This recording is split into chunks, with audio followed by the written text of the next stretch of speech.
ብታምኑም ባታምኑም እነዚህ ሰዎች ዘንዶ ለማደን ነው ይሄዱ ያሉት።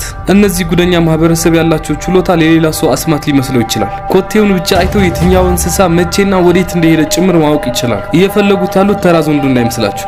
አናኮንዳን ጨምሮ ከሁሉም ይልቅ ረጅምና አስፈሪ አውሬ የሆነው ፓይተን ነው። ጠዋት ላይ የተጀመረው መንገድ አመሻሽ አካባቢ የዘንዶውን ቤት አገኙ። ፓይተኑ እንዳለ ካረጋገጡ በኋላ መሃል ጫካ ላይ ስንት ጅብና አንበሳ ባለበት እስኪነጋ ድረስ ይጠብቃሉ። እናም ሲነጋ ሁለቱም ሰዎች አንድ ላይ ሊወጣቸው የሚችል አውሬ ለመያዝ ቁፋሮ ጀመሩ። ፓይተኑ ከመውጣቱ በፊት ራሱን መውጋት ይኖርባቸዋል። ሌላ ቦታ ላይ ሊገድለው አይችልም።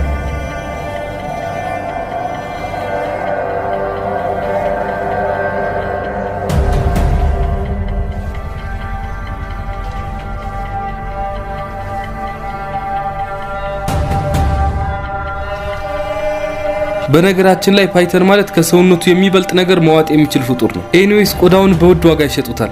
ስጋውን ምን እንደሚያደርጉት አይጠፋችሁም ብዬ አስባለሁ።